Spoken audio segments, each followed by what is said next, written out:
Friends, welcome एक बार फिर से आपका रश्मिदा रिएक्शन चैनल पे। और आज मैं फिर से आप लोगों के लिए एक नई वीडियोस के साथ आई हूँ, जो कि एक बहुत ही मोटिवेशनल स्पीच है जिसको बोला हुआ है मोहम्मद सादरी वाला ने।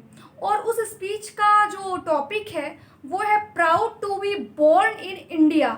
मतलब हमें गर्व है कि हम इंडिया में पैदा लिए हैं। तो इस स्पीच को हम लोग साथ में सुनेंगे और सुनने के बाद बातें करेंगे कि मोहम्मद सादरी वाला ने उसमें क्या बोल रखा है, कितना अच्छा स्पीच दिया है उनने या क्या बोल रखा है। ये तो अब देखने के बाद समझ में आएगा।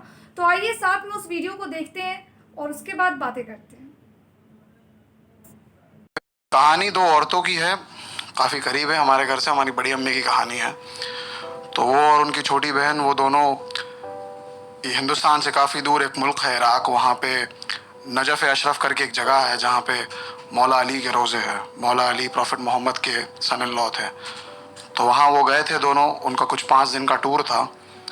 तो 2-3 दिन टूर के ख़त्म हो चुके थे। तो नॉर्मली जैसे जैसे भी वक्त बढ़ता जा रहा है तो ज़ायरीन के जो फुटफॉल्स है काफ़ी इंक्रीज़ होते जा रहे हैं। तो उन्होंने सोचा कि हम दोपहर के वक्त जाएंगे जिस वक्त गर्दी कम होगी। तो उन दोनों ने डिसाइड किया। दोनों बहनें अपने होटल से तैयार होके, होटल से हरम का जो रास्ता है, बीच में गली और बाज़ार आता है जहाँ पे काफ़ी सारे दुकानदार और दूसरे स्ट्रीट हॉकर्स वो सब चीज़ों को बेचते हैं। तो दोनों चल रहे थे कि अचानक से उन्हें उनके कानों में एक आवाज़ आई। वो एक बच्चे के वहाँ से पसार होके गए। 12 साल का वो लड़का था, गोरा था, दुबला पतला था, चेहरे पर धूल जमी हुई थी, कपड़े उसके थोड़े खस्ता से थे। वो ज़ोर ज़ोर से कह रहा था लोगों से कि टी शर्ट ले लो, टी शर्ट ले लो। वो अरबी ज़बान में कह रहा था। 2 बहनों में से एक को अरबी ज़बान आती थी, तो कह रहा था टी शर्ट ले लो, टी शर्ट ले लो। 5 टी शर्ट सिर्फ 2000 इराकी में, इराकी वहाँ की करेंसी है। तो बहनों ने डिसाइड किया कि चलो ठीक है, जाके देखते हैं। तो जाके देखा, चेक करने लगे। फिर दूसरी बहन ने कहा कि चलो हमें देर हो रही है, हम रोज़े की तरफ निकलते हैं। वो दोनों चलने लगी। तो बच्चा दौड़ा दौड़ा पीछे आया, आके कहा क्या हुआ, आप बताइए आपको कितने में चाहिए। तो दोनों बहनें एक दूसरे को देखने लगी। दोनों ने वार्तालाप किया कि अब पूछ रहा है तो कितना दाम बताए।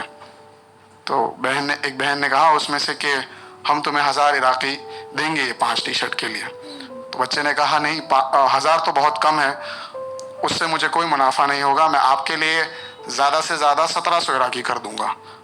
दोनों बहनों ने गुफ्तगू की। फिर उसमें से एक ने कहा कि इतना बुरा भी नहीं है, कपड़ा अच्छा है, चलो ले लेते हैं।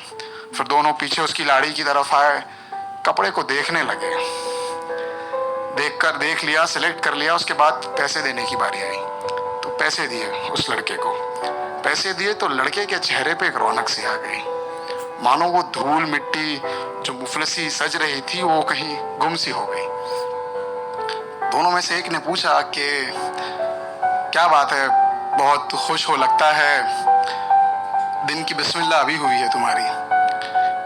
वो दोनों एक व्यापार वाले परिवार से आती थी। उन्हें पता था कि मैं खुद मेरा अब्बा है, उनकी एक छोटी सी दुकान है। तो मुझे पता है जब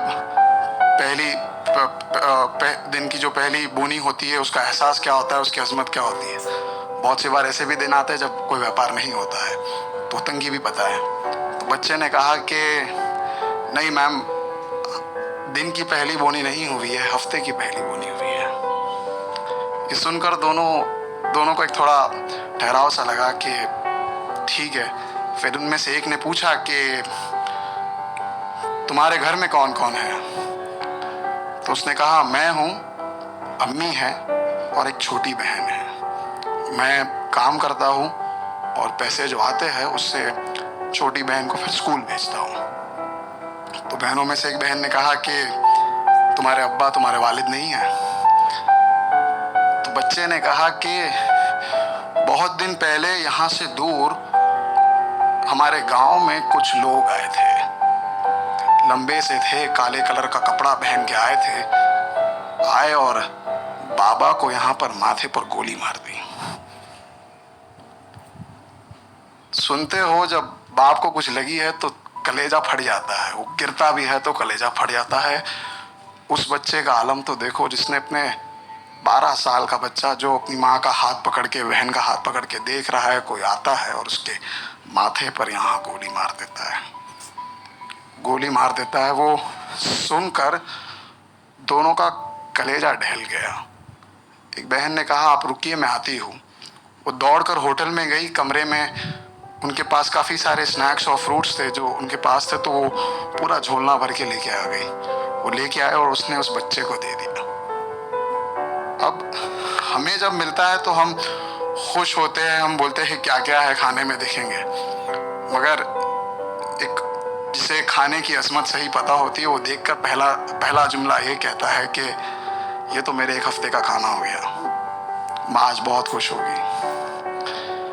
ये सुनकर दोनों को बड़ी खुशी हुई। हमारे धर्मगुरु सैयदना मुफद्दल सैफुद्दीन कहते हैं कि दुआ से बड़ी कोई दौलत नहीं है दुनिया में, दुआ से बड़ी कोई दौलत नहीं है। और एक जब निवाला उतरता है हलक से और पेट में जाता है तो दुआ यहाँ से निकलती है। तो वो दे दिया था। उसके बाद बच्चा कहता है कि मैं दुआ करूंगा मौला अली से, जिसके तुम दर पे आए हो, कि वो तुम्हारी दुआएं सारी जल्दी मंजूर कर दे। सुनकर दोनों बहुत शौक हो जाते हैं और दोनों चलने लगते हैं। चलते हैं तो उसमें से एक बहन दूसरी बहन को कहती है कि आज अपने इस वतन से दूर यहाँ पर आए हैं तो हमें हमारे हिंदुस्तान की अजमत पता चली है क्या है। शुक्र है कि हम हिंदुस्तान में पले हैं, बड़े हैं, रहते हैं। मैं जानता हूँ कि पिछले महीनों से या कुछ सालों से काफ़ी मसाइल हुए हैं जिसके कारण हम सबके ख्याल थोड़े बदल चुके हैं। मगर मुझे उस शख्स का नाम तो याद नहीं, कोई अंग्रेज़ी के बहुत बड़े ऑथर है, वो कहते हैं कि beauty lies in the I of beholder. अगर आप ही आपके वतन में खूबसूरती नहीं देख सकते तो कोई दूसरा क्या देखेगा।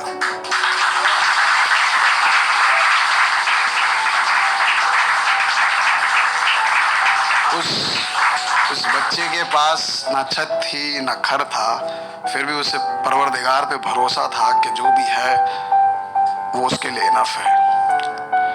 मैंने जब ये कहानी सुनी, मुझे सुनाई गई थी, छोटा सा वाक़या मुझे बताया गया था, मुझे फ़ख्र महसूस हुआ कि मैं हिंदुस्तान में जन्मा हूँ। और मुझे उम्मीद है कि आज आपको भी फ़ख्र महसूस होगा कि आप हिंदुस्तान में जन्मे हो।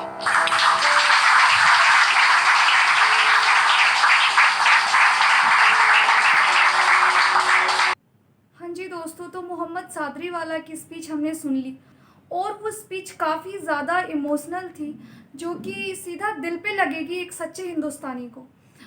जो सच्चा हिंदुस्तानी होगा ना, उसके तो सीरियसली दिल पे लगेगा। और मैं तो अपने आंसू को रोक ही नहीं पाई जब उनने लास्ट में बोला कि हमें गर्व है कि हम हिंदुस्तान में पैदा लिए हैं। मतलब आउटस्टैंडिंग। तो मैं यही कहना चाहूँगी कि हाँ, हमारा जो ये सोचना है वो गलत है कि हर आतंकवादी मुस्लिम नहीं होता और हर मुस्लिम आतंकवादी नहीं होता। इन जैसे लोगों की वजह से अभी भी हमारे देश में काफ़ी अच्छे अच्छे मुस्लिम हैं। तो मैं ये कहना चाहूँगी, मेरा ये मतलब है इस चीज़ के पीछे कहने का, कि हर कास्ट में, हर रिलीजन में अच्छे और बुरे लोग होते हैं। तो कभी भी एक इंसान के कारण हमें पूरे कास्ट को जज नहीं करना चाहिए। बस यही मुझे आप लोगों से कहना था।